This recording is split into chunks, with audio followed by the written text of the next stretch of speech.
Bienvenidos, queridos hermanos de Generación Desafiante, al curso básico de capacitación para la comunidad. Estamos en el tema 3, la ley oral. Esta ley que es una interpretación de un mandamiento escrito en la Torá. Y para nosotros como estudiantes de la escritura ha sido un tema diafisario, porque muchas veces es confundida esta interpretación con lo que realmente es la ley del Señor. Por eso recordemos algunos conceptos que entendimos en la última sesión. La Torá Shevi Ketaf es la Torá que está escrita, es la ley del Señor de la cual hemos estudiado en el tema 2, un regalo para el que es Israel. Y la Torá Sheve al Pe significa la Torá que está en la boca. Por lo tanto, la ley oral, o también conocido como Torá oral, es la interpretación de los rabinos, ancianos o sabios del cómo guardar un mandamiento de la Torá Sheviketá o de la Torá escrita. Por lo tanto, este concepto quedó bastante claro. Si alguien enseña algo que no está escrito en la Torá, sea rabino, sacerdote, pastor, anciano o líder, eso también es ley oral. ¿Está bien? Y nos quedamos reflexionando de cuánta ley oral muchas veces hemos estado rodeados. Y tanto es así que en algún momento no sabemos ni siquiera reconocer la diferencia entre ellas dos. Pero hermano Lincoln, ¿cómo nos va a decir eso? Veamos esto en la figura de uno de los más grandes exponentes del Evangelio a los gentiles. Veamos lo que le pasa justamente también al apóstol Pablo. Si vamos a 1 Corintios 14, veremos a Pablo citando la ley. Dice así en el verso 34, vuestras mujeres callen en las congregaciones, porque no les es permitido hablar, sino que estén sujetas, como también la ley lo dice. Y si quieren aprender algo, pregunten en casa a sus maridos, porque es indecoroso que una mujer hable en la congregación. Duras palabras del apóstol Pablo si nosotros no conociésemos ya el contexto de las cartas. En primer lugar, sabemos que no son doctrinales a un punto para todo aquel que la lee, sino que está diciendo, en sus propias palabras, son mis asuntos para ciertas comunidades. Quiere decir que antes que simplemente pensar que por ahí el apóstol Pablo tiene una actitud grosera y agresiva con las mujeres, tendríamos que pensar a quién fue enviada esta carta. Y esta carta es enviada a los Corintios, ¿sí? A estos vecinos tan particularmente culturales de los efesos también. Recuerden ustedes que en tiempo del apóstol Pablo, sobre todo de este contexto a este asunto, teníamos a sacerdotisas mujeres del templo de Artemisa. Ustedes recordarán que Artemisa es la diosa de la casa, la diosa de la fertilidad, ¿sí? Y que ellos creían que tenían el poder de quitar, de dar la vida. De hecho, una de las estatuas de Artemisa de Éfeso era una de las 7 maravillas del mundo antiguo. Esta Artemisa tenía sacerdotisas promiscuas y eunucos a su cargo, donde hacían todo tipo de promiscuidad religiosa, entre comillas, con orgías y prostitución a cambio de ofrendas a sus dioses. Imagínense en esto. Es en este contexto donde el apóstol Pablo dice, pues bueno, que las mujeres callen en las congregaciones. ¿Cuáles mujeres? Justamente estas mujeres que ni siquiera tienen marido. Por eso dice que esta mujer que debe hablar, primero debería preguntarle a su esposo, en este punto, pues ellas simplemente no la tienen como tal. Ahora, el contexto es bastante sencillo, ¿sí? Es algo meramente histórico. El apóstol Pablo no está descalificando a la mujer, lo que está hablando es de un contexto de mujeres profetisas, sacerdotisas, mujeres que están contaminando a la comunidad. Pero lo que sí debe ser objeto de nuestro estudio el día de hoy es donde dice en la ley que la mujer debe callarse en la congregación. Y efectivamente, pues no encontramos tal pasaje. Si no lo encontramos, entonces, ¿en dónde está este pasaje? ¿Y por qué Pablo lo cita? Justamente en la ley oral. La fuente principal del Talmud es, sobre todo en el Talmud Babli, en la Megilá 23a. Nuestros sabios enseñaron, todos pueden ser incluidos en el quórum de 7 que leen, incluso una mujer y un menor. Sin embargo, los sabios dijeron que una mujer no debería leer la Torá por respeto a la congregación. En los tiempos de la Mishnah, la ley era la que figura en la primera parte de esta cita. Todos pueden pasar a leer y bendecir la Torá, incluso mujeres y niños. Esa era la ley y esa era la práctica. Sin embargo, ya para la época del Talmud, los sabios decretaron que aunque la ley permite que mujeres y niños suban a leer la Torá, por respeto a la congregación, no deben hacerlo. ¿Ok? Y esto es importante que lo veamos. El apóstol Pablo no es que lo dice con ligereza, en la ley está escrito. En primer lugar, no aclaró qué ley era, y en segundo lugar, y muy importante, en el pensamiento de alguien, de lo cual siempre se le dijo que eso era la palabra de Dios, pues muchas veces cuesta mucho. A nosotros y cada uno venimos con tantos dogmas y con tantos rudimentos que nos ha costado mucho el ir abandonando prácticas que tú sabes que no están en la Biblia, pero se hicieron parte de una tradición. El apóstol Pablo tampoco es libre a este tipo de errores o este tipo de contradicciones que vienen tan incluidos en nuestro ser y en nuestro pensamiento. ¿Está bien? Sin embargo, veamos cómo, de hecho, el apóstol Pablo cita esto con un concepto puntual. Por eso es que leer las cartas de Pablo y decir de aquí en adelante esto es doctrina, las mujeres callen en la congregación, sin conocer el contexto terrible de las sacerdotisas de Éfeso, de Diana de Éfeso o de Artemisa, pues es simplemente un error. Veamos qué dice la escritura acerca de que una mujer hable en la congregación. Salmo 68, las buenas nuevas. Vamos a leer del verso 7 al 11. Oh Dios, cuando tú saliste delante de tu pueblo, cuando anduviste por el desierto, la tierra tembló, destilaron los cielos ante la presencia del Dios de Israel. El Señor daba palabra y había grande multitud de las que llevaban buenas nuevas. Maravilloso esta referencia en la cual vemos que eran las mujeres. Y si recordamos en aquel momento, pues vendrían a nuestra mente a Miriam liderando a las mujeres con panderos, con danzas, llevando las buenas noticias del Señor. Y de hecho, algunos podrían decir, hermano Lincoln, ¿no será algún error de traducción? Y es por eso que les he querido traer también Salmo 68, los versos del 7 al 11, pero el día de hoy vamos a leerlo de la versión de la Biblia de lenguaje sencillo. Dios, hablaste. Y dieron la noticia, miles de mujeres, huyen los reyes, huyen sus ejércitos. Las mujeres en sus casas se reparten las riquezas que le quitaron al enemigo, objetos de plata y de oro. Aleluya. Entonces veamos cómo realmente no hay ningún error de traducción y eran las mujeres las encargadas de llevar estas buenas noticias. Veamos también otra traducción. El Señor ha emitido la palabra y millares de mensajeras la proclaman. Van huyendo los reyes y sus tropas en las casas. Las mujeres se reparten el botín, alas de paloma cubiertas de plata, con plumas de oro resplandeciente. Maravilloso esto. Maravilloso el entender el rol bíblico de la mujer. Y si quieres profundizar un poco más sobre este aspecto, te invito a que puedas estudiar Restaurando el rol bíblico de la mujer, de hecho, que les voy a estar compartiendo en la descripción de este video para que puedan profundizar. Ahora, para entender un poco más el pensamiento del apóstol Pablo, ¿sí? Tendríamos que entender de dónde proviene. Y Pablo era fariseo, y para ello tendríamos que conocer qué es el fariseísmo, ¿sí? Y cómo es parte del judaísmo. Las dos escuelas de judaísmo más conocidas, es decir, escuelas de interpretación farisaicas, rabínicas, son la escuela de Shammai, que era muy estricto, y la escuela de Hillel, que era mucho más flexible. ¿Está bien? Muchos de los ataques contra Yeshua, el Mesías, provenían de la escuela de Shammai, más vinculada al servicio corrupto del templo. Es por eso que cuando Yeshua criticó las enseñanzas farisaicas, lo hace en referencia a la ley oral y no a la ley escrita. Pero, ¿qué es judaísmo? Judaísmo.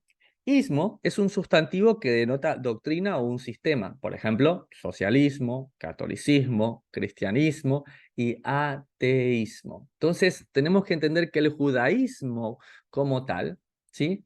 Tiene que ver con este sistema que denota una doctrina. En este caso, tiene que ver con la asociación más frecuente de enseñanzas rabínicas. Por tanto, cuando escuchamos el tema judaizar, judaizar es enseñar la interpretación rabínica como si fuese divina, como cuando estudiamos Netilat Yadayim. Señor, tú nos ordenaste el lavado ritual de manos, cuando el Señor nunca lo ordenó, y mucho menos que sea de forma ritual. Y de hecho, allí les voy a colocar dos enlaces que voy a estar compartiendo también en la descripción de este video para que puedan estudiar un poco acerca del mundo talmúdico de la Edad Media. Y también como comentario, que si bien estas son las escuelas más conocidas del judaísmo, también hay un tipo de judaísmo, que es el caraísmo, los judíos caraítas, que estudian la Torá sin el Talmud, ¿sí? Sin las interpretaciones rabínicas, pero siguen negando al Señor. Entonces, así como había dos escuelas muy famosas de fariseos, también eran parte, el fariseísmo, de uno de los grupos más selectos del judaísmo como tal. Flavio Josefo, un historiador judeo romano, habla de tres sectas principales de los judíos: los fariseos, que estamos estudiando hoy; los saduceos, recuerden ustedes, que son levitas, sobre todo sacerdocio corrupto aliado con el sistema de facto; y los esenios, que son levitas, pero que no toleraron el mezclarse con el sistema de facto y prefirieron apartarse.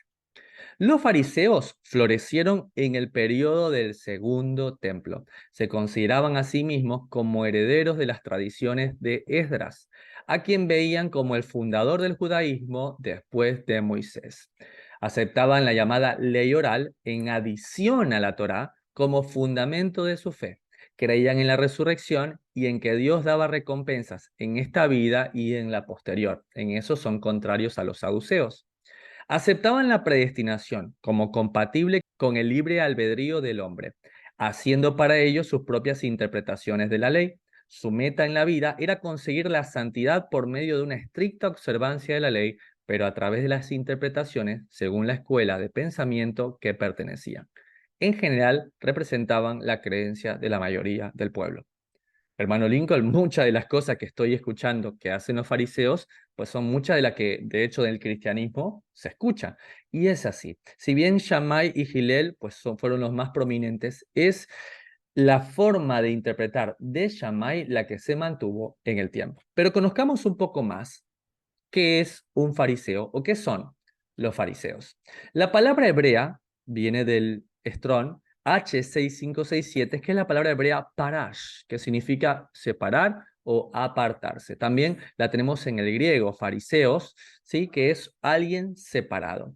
Ellos nacen como reacción a las tendencias helenizantes de los judíos griegos. Luego, más adelante, iremos viendo que toda la nación o gran parte de ella se helenizó. ¿Qué quiere decir eso? Que bajo el imperio griego quisieron ser como los griegos, rechazaron la Torá, rechazaron vivir como judíos y querían vivir como los griegos. Y entonces, en medio de esta apostasía nacional, pues los fariseos nacen contrario a esta tendencia. De hecho, en estas tendencias helenizantes o de judíos griegos es el tiempo de la guerra que vamos a ver más adelante, que es la guerra de los macabeos. Desde sus inicios están en peleas con los saduceos, que son levitas, sacerdotes corruptos aliados al sistema de facto, a causa del control que estos ejercían sobre las actividades del templo. Ambos aparecen como partidos distintos en la mitad del siglo II a.C. Sin embargo, se unieron con afán de perseguir al Mesías, quien reconoció el sistema de justicia por obras u obras de la ley, pero predicaba que era necesario superarlos. Mucha atención, porque el Mesías hace mención de estas obras de la ley, hace mención de este listado de mandamientos como para alcanzar salvación, cuando nosotros ya entendimos que la salvación viene del Señor y es las obras, pues simplemente una evidencia de esta salvación y no al revés. Y el Mesías, cuando entiende este sistema, cuando ve cuál es el sistema de salvación, no es que lo descalifica, sino que lo pone aún más alto y dice que hay que hacer más que ellos, hay que hacer más que los escribas y fariseos para entrar en el reino de los cielos. Mateo 5:20. Imagínense en eso. El Mesías no solo no descalifica todo este sistema de creencias, sino que dicen que tenemos que hacer aún más que ellos. ¿Por qué? Porque lo que ellos hacen no está fundamentado en la Torá. Mientras lo que Él nos pide es que nosotros vivamos conforme a lo que está escrito. Y lo que está escrito es mucho más que estas tradiciones de hombres. Veamos más de cerca las diferencias entre Shammai y Hillel. Dentro del fariseísmo había gran discordia entre la escuela de Hillel y la escuela de Shammai. Hillel era más compasivo que Shammai, quien era bastante conservador e intransigente. Recuerdo mucho una de las ocasiones donde pude estar un poco cerca de la doctrina de Shammai dentro del judaísmo como tal. Y la diferencia era bastante impactante para mí como médico. Si una persona se enfermaba en un día santo para el judaísmo, pues aquellos que venían del lado de Hillel, pues lo que hacían era pedir a un médico que les atienda. Entonces uno iba, lo valoraba y uno decidía, bueno, necesitamos llevarlo a un hospital, necesitamos transportarlo, hay que conseguir medicina, comprar cosas, mientras que los que vienen del lado de Shammai decían, no, no traigan a nadie más, este es un día santo al Señor, no podemos hacer esto, no podemos comprar, no podemos vender, no podemos transportarnos, hay que estar en el hogar, y si se muere, pues bueno, fue la voluntad de Dios. Si se muere aquí, pues Dios así lo quiso. Entonces van viendo esta diferencia como tal, ¿sí? Muchas veces tenía que ver hasta con el matrimonio. Aquellos que estaban, por ejemplo, del lado de Shammai, decía, si tu mujer hace algo que no te gusta, si no cocina bien, si no cocina rico, bueno, listo, búscate otra, carta de divorcio. Mientras que Gilel, que era muy compasivo, invitaba a quedarse con la esposa y que a no ser, si fuese por causa de fornicación, pues que no la dejase. Pues ese es el mismo término también que comentó el Mesías. La escuela de Gilel resumía la ley de la siguiente manera. Lo que ustedes no quieran que otros les hagan, no se los hagan ustedes. Esa es toda la ley, el resto es comentario. Eso está en el Talmud babilónico en el apartado de Shabbat 31a. Esta expresión es semejante a la conocida regla de oro del Mesías. Todas las cosas que queráis que los hombres hagan con vosotros, así haced con ellos, porque esto es la ley y los profetas. Mateo capítulo 7 y verso 12. Entonces, para que vayamos entendiendo que si bien en la primera buena parte de este estudio, en la parte 1, nos quedó bastante claro este concepto y podríamos haber tenido una actitud de no quiero saber nada acerca de estos maestros y leyes orales. Veamos cómo el Mesías, de hecho, tiene muchas de estas semejanzas o de enseñanzas que ya precedían a Gilel, quien es mucho anterior al Mesías, al menos cronológicamente hablando, en esta tierra. De igual forma, la frase dicha por Gilel, el día de reposo se hizo para el hombre y no el hombre para el día de reposo, la cual también fue citada por el Mesías en Marcos 2:27. Y si quieren profundizar acerca de estos conceptos, también lo pueden encontrar en el judaísmo de Jesús del doctor Mario Saban. Debemos agradecerles a los fariseos algunas de sus contribuciones. Se hizo un listado. Número 1. Los fariseos preservaron las escrituras hebreas, el Tanaj o el Antiguo Testamento. ¿Cómo no agradecer ello? Número 2. De ellos salieron discípulos del Mesías. ¿Qué tal Nicodemo, el que visitó al Señor de noche y que entendimos lo que era el nacimiento de nuevo?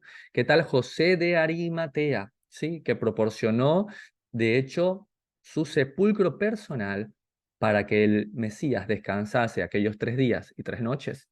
Y Pablo, el más prolífico de ellos, Saulo de Tarso, hebreo de hebreos, fariseo, que aprendió a los pies del gran Gamaliel, nieto de Gilel. Número 3. De este grupo salieron muchos de los primeros creyentes. De hecho, eso lo encontramos en Hechos capítulo 15, verso 5, en lo que es el concilio de Jerusalén. Número 4. Es el grupo de quienes tenemos mayor conocimiento histórico y conceptos de la época. Y por esa razón, justamente, es que podemos entender las cartas de Pablo de una manera muy diferente.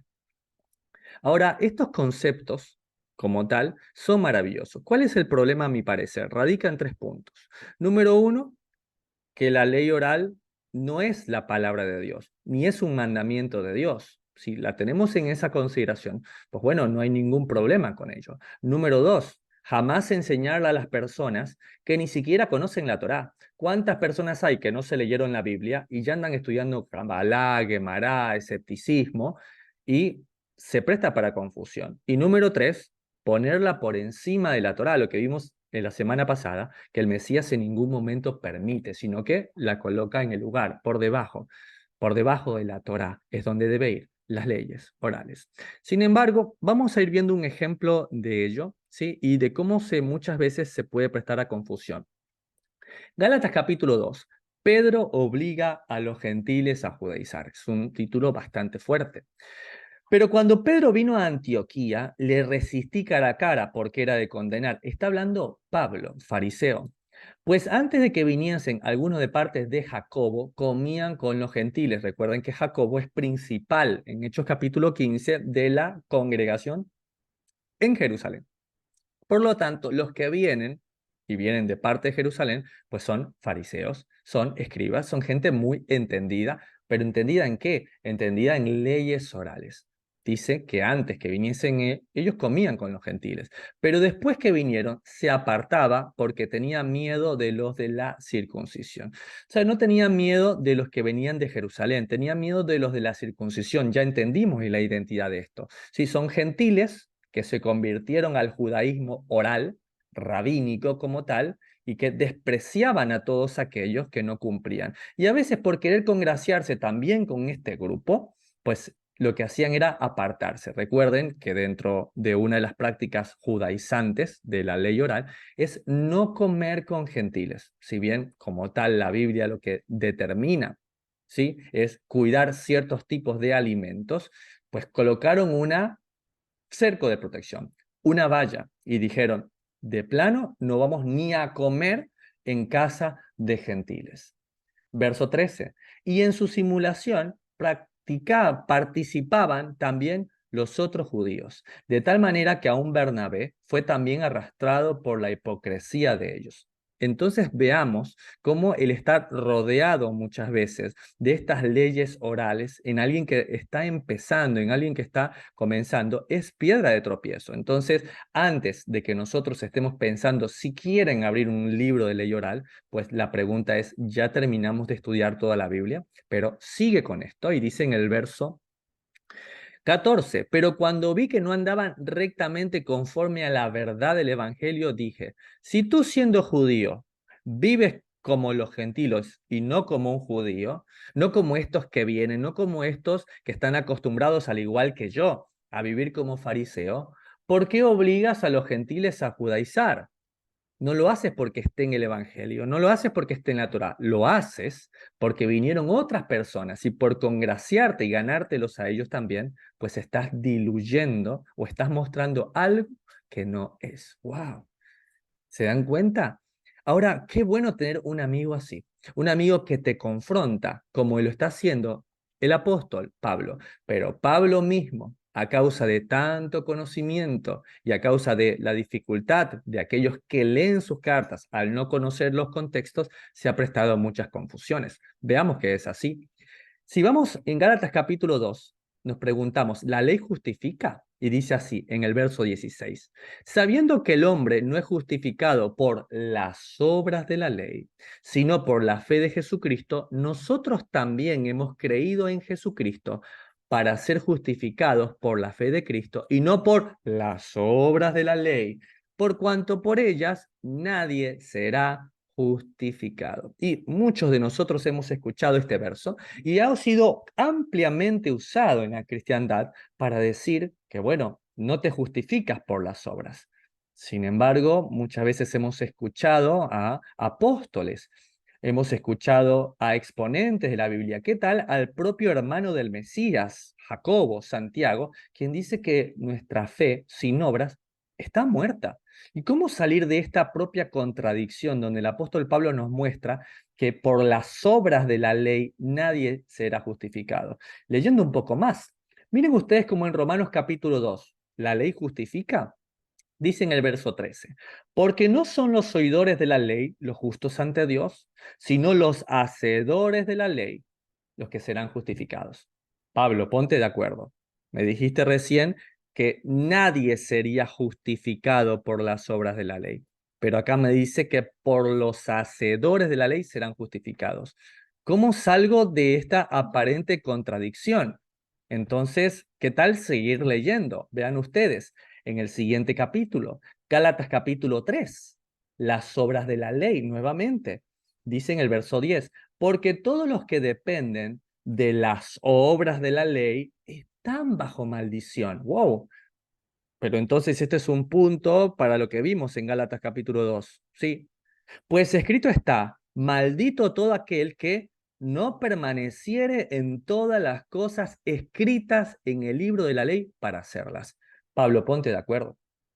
En Gálatas capítulo 2 me dice que soy maldito, al igual que en Gálatas 3, a la mitad del verso 10. Pero luego en Romanos 2 me dice que si no permanezco, que soy bendito, que soy justificado cuando cumplo la Torá. Al igual que en Gálatas capítulo 3 y verso 10 en la segunda parte. Imagínense en esto.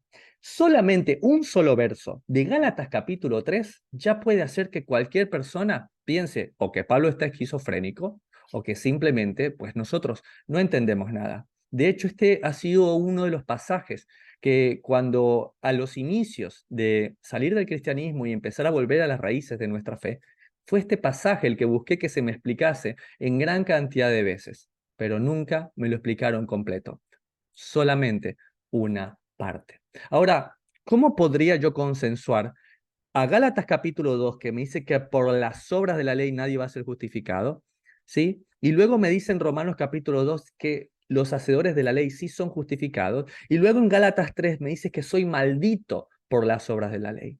Pues es allí donde el descubrimiento de lo que nosotros conocemos como las obras de la ley, las Mitzvah, Maseja, Torah, ha causado, pues, como es conocido, el escándalo de los rollos del Mar Muerto, las revelaciones que hacen temblar al Vaticano. ¿Por qué? Porque son estos escritos los que realmente le dieron sentido a las palabras de Pablo, de que las obras de la ley, pues, no tienen nada que ver con la Torah escrita, con la Torah Sheviketab, sino que son un conglomerado de manuscritos que hablan acerca de obras, obras de la ley, obras de hombre para alcanzar salvación.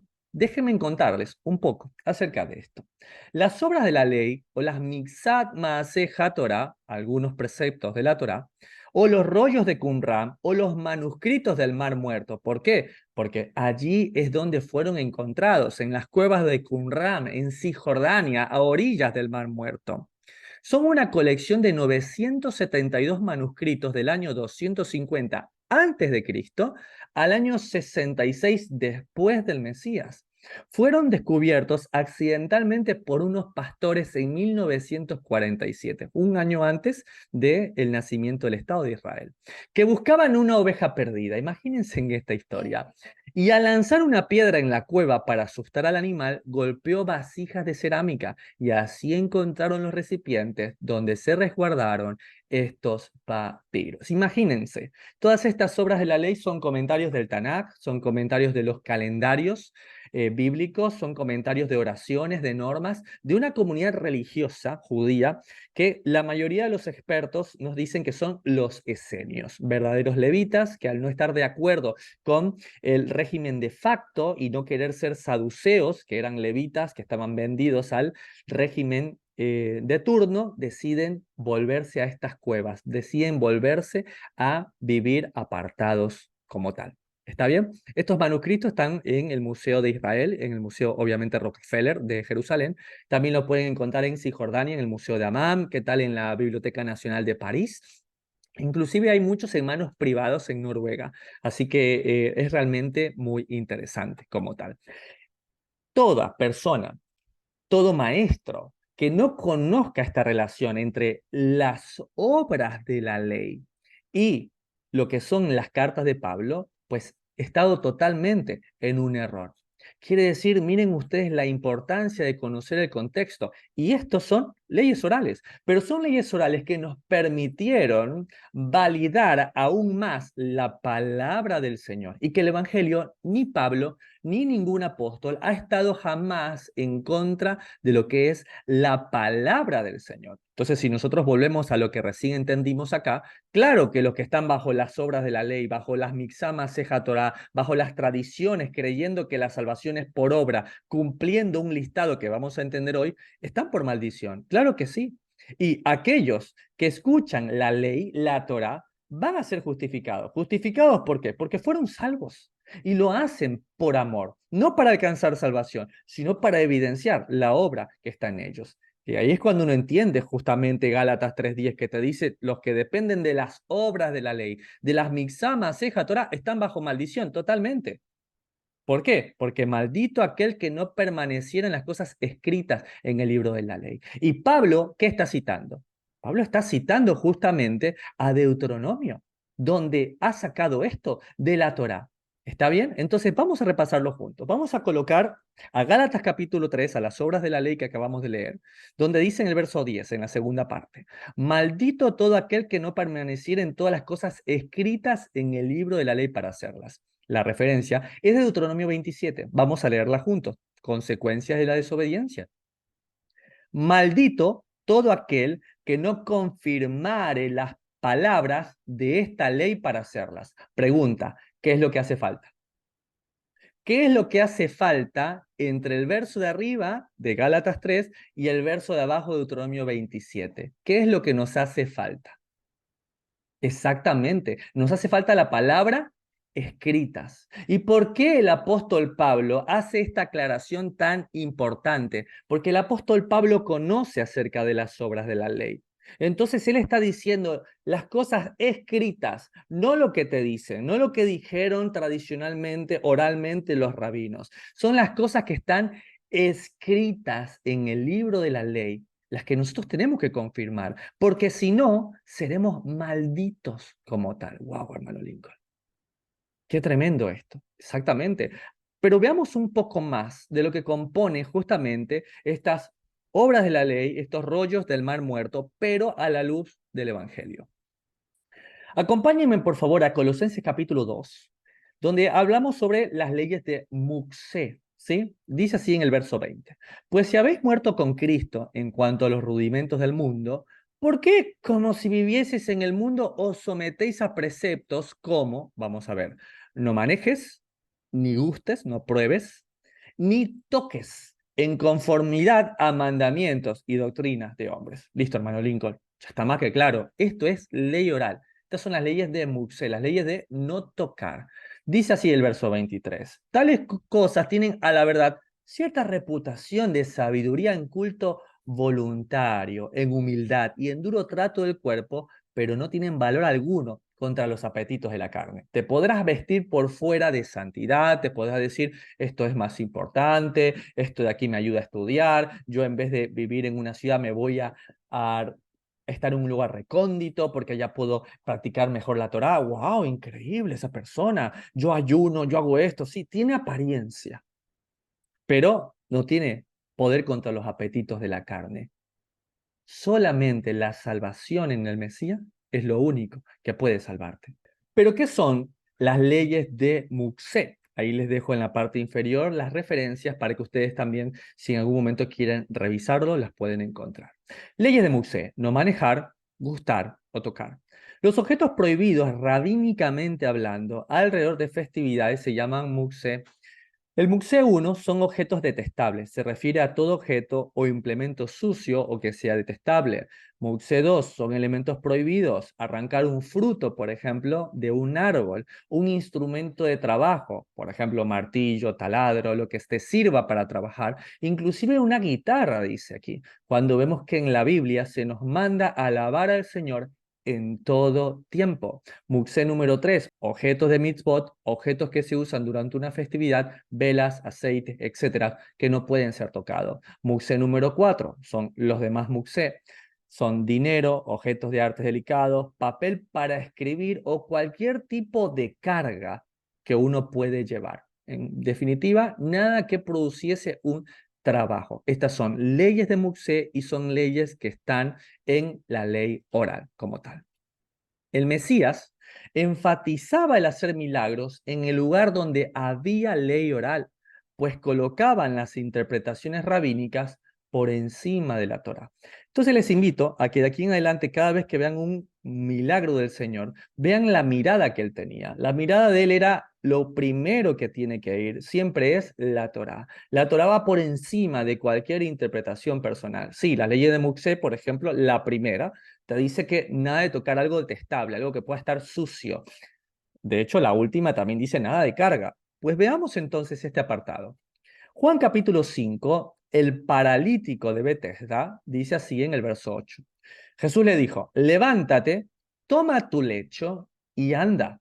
Y al instante aquel hombre fue sanado y tomó, cargó su lecho y anduvo. Verso 10. Entonces los judíos, y les hice la aclaración que ya la hemos aprendido, los judeanos, los fariseos, dijeron a aquel que había sido sanado, es día de reposo, no te es lícito llevar tu lecho. Pregunta, ¿dónde dice que no le es lícito? O sea, ¿dónde está escrito que no le es lícito llevar su lecho? ¿En la Torá? Claro que no. Donde dice que no le es lícito a este hombre es en la ley oral. La ley oral que nada ha podido hacer por él. La ley oral que si bien tiene una manifestación externa de sabiduría, de duro trato con el cuerpo, no ha podido librarlo ni sanarlo a este hombre. Y el Señor a propósito le dice, toma tu lecho. Aquel que se considera que es detestable, Muxé número 1, que es un instrumento de carga, otra infracción a las leyes de Moisés. Entonces Jesús no quebrantaba la Torá, sino que a los ojos de los fariseos quebrantaba la ley oral, es que para ellos es exactamente lo mismo. Y esta confusión ha provocado muchas veces lo que nosotros como creyentes hemos pensado de que el Mesías no cumplió los mandamientos de la Torá. Veamos otro ejemplo de cómo el Señor expone que la ley oral no es la Torá escrita. Lucas capítulo 8, la mujer intocable, dice en el verso 43. Pero una mujer que padecía de flujo de sangre desde hacía 12 años y que había gastado en médicos todo cuanto tenía y por ninguno había podido ser curado. 44. Se le acercó por detrás, como humillada, ¿no? Y tocó el borde de su manto. O sea, ni siquiera estuvo a la altura de su cabeza, sino en el piso. Y al instante detuvo el sangrado. La pregunta es, ¿por qué detrás? ¿Por qué en el piso? ¿Qué pasa que esta mujer necesita estar totalmente humillada? ¿Por qué esta mujer necesita estar prácticamente suplicando, como escondiéndose para tocar apenas el manto si está enferma? ¿Por qué es considerada tan inmunda? Pues vamos a verlo justamente. ¿Qué dice la ley oral acerca de esto? El hecho de que una mujer se libere o elimine de su condición de nidad, la condición de nidad tiene que ver con un sangrado vaginal, con un sangrado uterino, con lo que es la emisión de sangre a través del genital femenino, por medio de su inmersión de una migbe. Se considera que una mujer luego del sangrado debe ser sumergida en esta piscina como tal, como un acto de limpieza. Es un acto, dice aquí, que se conoce fundamentalmente a través de la Torá oral, la cual fue transmitida por Dios al pueblo judío en el monte Sinaí juntamente con la Torá escrita. Número 1, eso no está escrito en la Torá. Número 2, dice acá que justamente la Torá oral fue transmitida con la Torá escrita. Ya vimos que no, Josué 8, capítulo 35. Y dice que fue al pueblo judío. Y no fue al pueblo judío. Fueron a las 12 tribus de Israel más un millar, centenares de extranjeros que se agregaron al pueblo de Dios en el monte Oreb, en la región de las montañas sinaíticas. Ahora, esta mujer tiene que estar en el piso, escondida. Nadie puede verla. Así que no puede más. Tiene 12 años de enfermedad. 12 años que no puede ser tocada. 12 años donde ha tratado de buscar por todos los medios de ser sana, pero no ha podido. Pero en ese entonces escucha acerca de Jesús de Nazaret, de Yeshua HaMashiach, pero el temor de que dentro de esta comunidad, dentro de las leyes orales, una mujer inclusive puede morir apedreada por tocar siquiera a otro hombre. Cuando la palabra de Dios lo que está diciendo en el apartado de Levíticos 15 tiene que ver con la contaminación, con la sangre directamente, y no porque una mujer pueda tocar, porque la mujer en sí misma pues no es impura. Esta mujer tiene que venir a escondidas, tiene que arriesgar su vida por alcanzar la salvación en la figura del Mesías. Sin embargo, algo maravilloso pasa. Dice que al tocarlo, ella queda sanada. Y ustedes saben lo que continúa. Saben cómo el Mesías empieza a preguntar públicamente, ¿quién me ha tocado? Aquella mujer que dijo, no quiero que nadie me vea, no quiero perder la vida. El Mesías dice, ¿quién me ha tocado? Pedro le dice, Señor, la multitud te aprieta. ¿Cómo que quién te tocó? Mi pregunta es para ustedes. ¿Realmente Jesús, Yeshua, no sabía quién le tocaba? Claro que no. Entonces, ¿por qué Jesús insiste tanto en saber y que esta mujer, como lo dice justamente el Evangelio, confiese a todos qué le pasaba? Porque así se descubriría aquello de que esta mujer que debería ser intocable fue tocada por el Mesías. Esta mujer que tocó al Mesías alcanzó salvación, mostrándonos un principio. Una mujer que está en estado de menstruación o una mujer que está en un estado de alguna enfermedad con algún tipo de flujo de sangre, pues no es inmunda en sí misma, sino por la sangre que tal. Entonces tenemos que ayudar, contener y amar y bendecir, y no considerarla como si fuese impura, como está escrito, por ejemplo, en el Talmud, donde por las dudas un judío ortodoxo nunca le daría la mano a una mujer, porque puede ser que esté en su menstruación y ella sea considerada inmunda, impura en sí misma. Si quieres profundizar un poco acerca de esto, te dejaré también el enlace del video de Levíticos 15 acerca de la nidá o el estado como tal de luego de un flujo de sangre. Segunda de Pedro 3. Se está volviendo para nosotros realmente un himno cada vez que empezamos a profundizar en las Escrituras, donde nos habla acerca de los que tuercen la palabra del Señor. Verso 15. Y tened entendido que la paciencia de nuestro Señor es para salvación, como también nuestro amado hermano Pablo, según la sabiduría que le ha sido dada, os ha escrito. Casi en todas sus epístolas, hablando en ellas de estas cosas, entre las cuales hay algunas difíciles de entender, las cuales los indoctos y los inconstantes tuercen como también las otras escrituras para su perdición. Hermano Lincoln, luego del tema 3, esto me ha quedado súper claro. Yo he torcido la escritura ampliamente. Consideraba, como se me fue enseñado, que lo primero que tenía que leer era Pablo, cuando Pablo debería ser lo último que debo leer, porque primero debería conocer Torá, debería conocer Tanaj, debería conocer todo el Evangelio, entender los contextos y luego leer a Pablo. Imagínense en esto, qué gran consejo que nos da el apóstol Pedro. Y realmente es necesario, porque miren ustedes, cuando leemos Romanos 7, hermano Lincoln, ya entendí que hay ley oral y ley escrita. Pero ¿qué tal 5 tipos de leyes? Lean conmigo el verso 21. Así, queriendo hacer el bien, dice el apóstol Pablo, hallo esta ley que el mal está en mí, porque según el hombre interior me deleito en la ley de Dios, pero veo otra ley en mis miembros que se revela contra la ley de mi mente y que me lleva cautivo a la ley del pecado. Qué importante el entender este contexto, porque si no vamos a agarrar un texto y va a ser un gran pretexto para torcer las escrituras. Vamos a enumerar que solamente en este pasaje vamos a encontrar 5 tipos de leyes. Número 1, el apóstol Pablo habla acerca de una ley que está en sí. Está hablando de la concupiscencia que cada uno de nosotros tiene.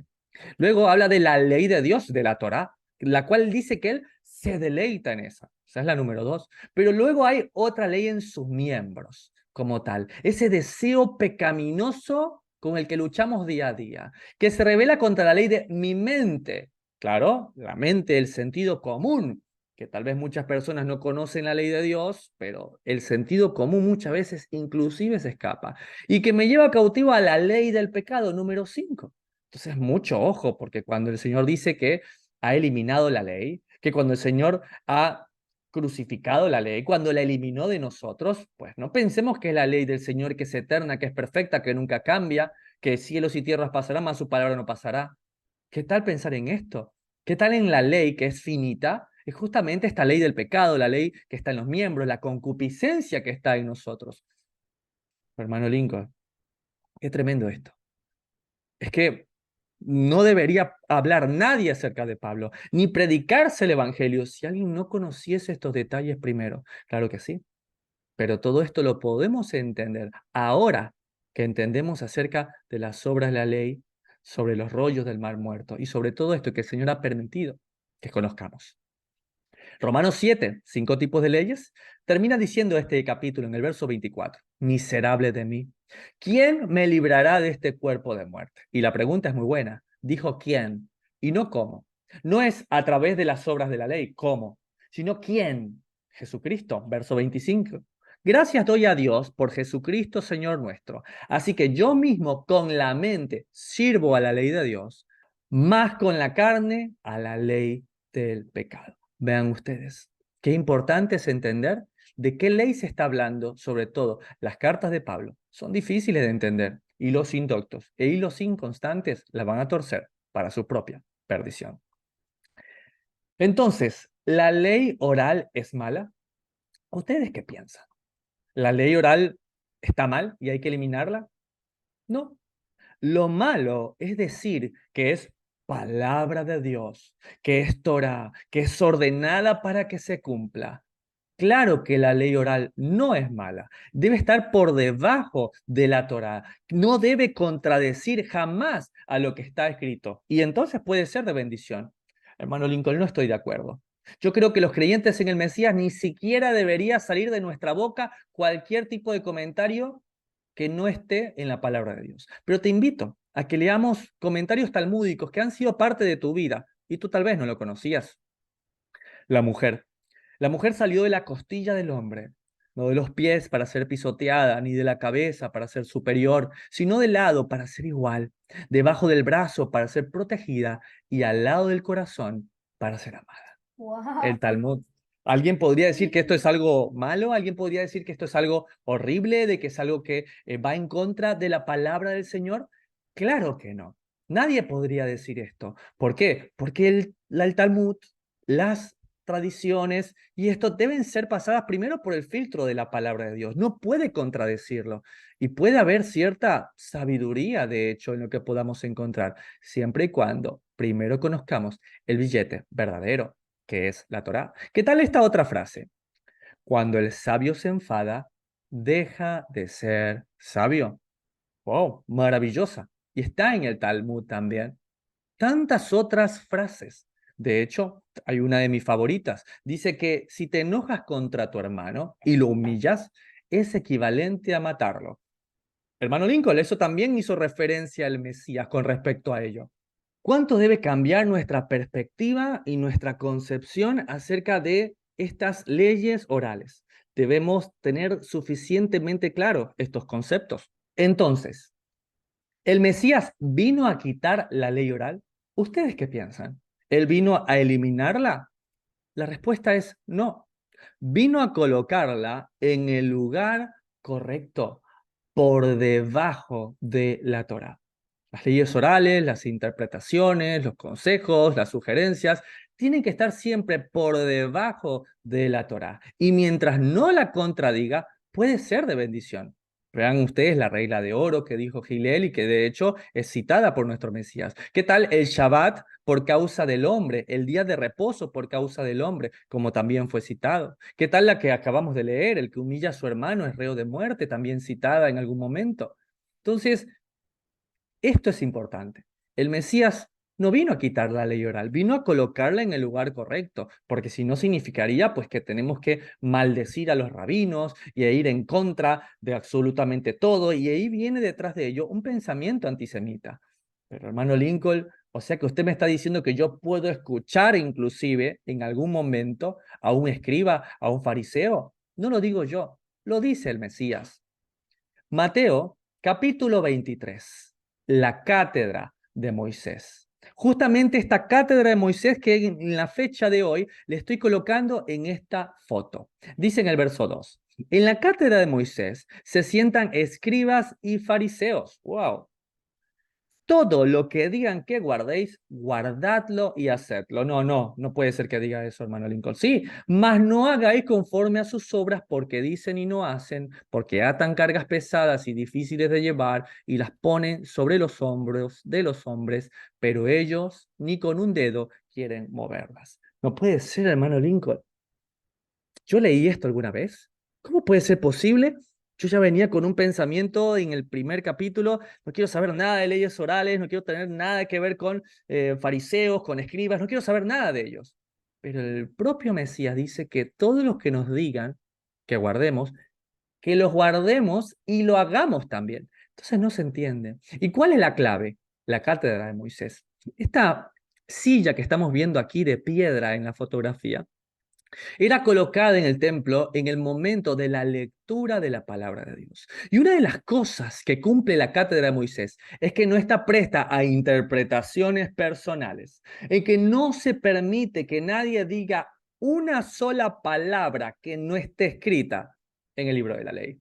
Entonces, por eso el Mesías hace esta referencia, que cuando sea un escriba o un fariseo el que se siente en la cátedra de Moisés y lea, pues hagan lo que dice allí. Pero hagan lo que está escrito porque no les es permitido dar interpretaciones personales. ¿Por qué? Porque ellos dicen otras cosas y no las hacen. Y atan todas estas cargas pesadas que son las leyes orales y luego ellos no quieren mover ni una sola de ellas. Wow, hermano Lincoln.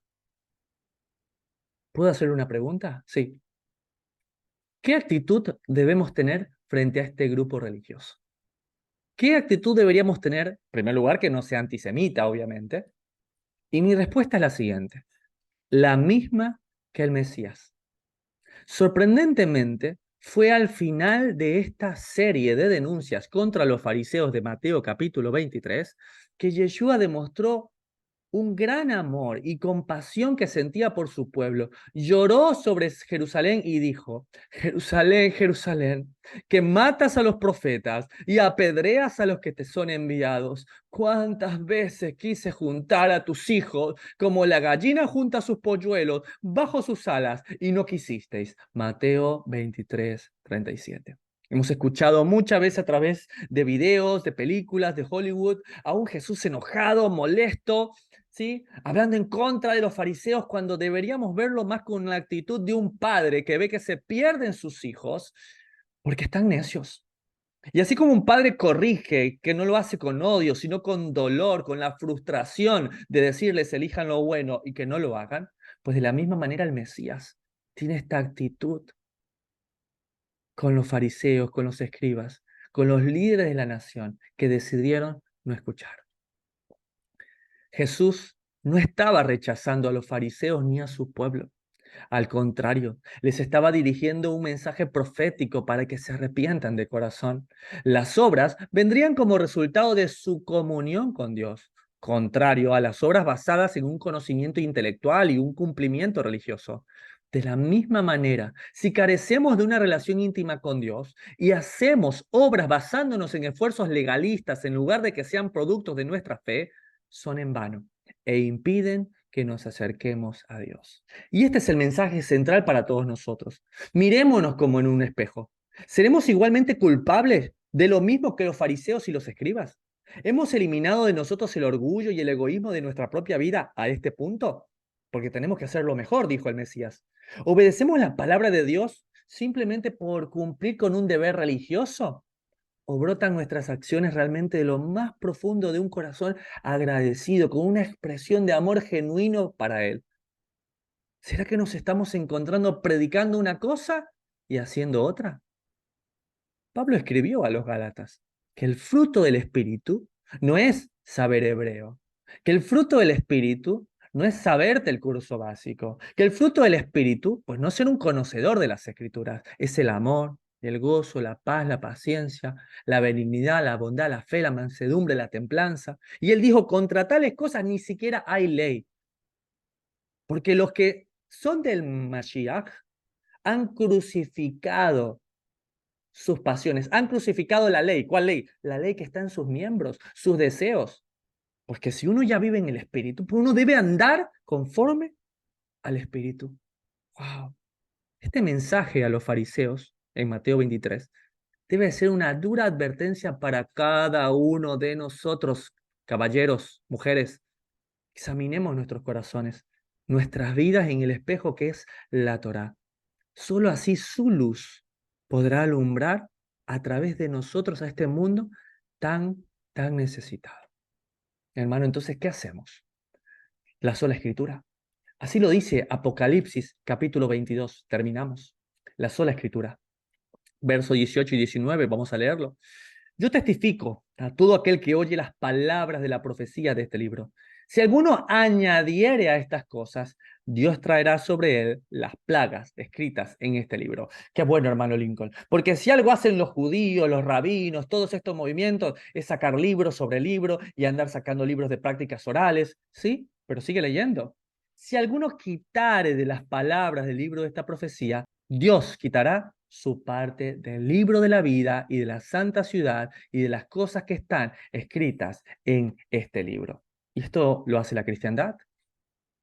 La cristiandad dice, no, ya Jesús resumió todo en el amor, olvídate de todos los mandamientos. Están quitando las palabras de este libro. Entonces, tanto el judío como el cristiano, tanto el creyente como el que no lo es, pues seamos bastante honestos con nosotros mismos. Por eso debería estar bastante claro nuestra actitud, no solamente con la casa de Judá, que nunca debe ser antisemita, sino también nuestra actitud con lo que proviene de ella, que es la ley oral. Por eso escribí para ustedes esto. La ley oral no es mala, pero, número uno, no es la palabra de Dios. Son comentarios de hombres. Número dos, no es lo primero a enseñar. Lo primero es la palabra. Número 3, no por encima de la Torá. Su lugar es por debajo de ella. ¿De cuánta ley oral hemos estado rodeados? ¿De cuántos pensamientos de hombre que necesitamos limpiar? O tal vez colocar en el lugar correcto que debe tener, siempre por encima de la Torá. Es nuestro momento de elegir, no añadir, pero tampoco quitar a la palabra de Dios, conociendo así lo que es su palabra, lo que es la Torá, el Tanakh, el Evangelio, sus mandamientos, a diferencia de lo que son comentarios de hombre o lo que hemos conocido nosotros como el tema 3, la ley oral. Este tema ha sido maravilloso.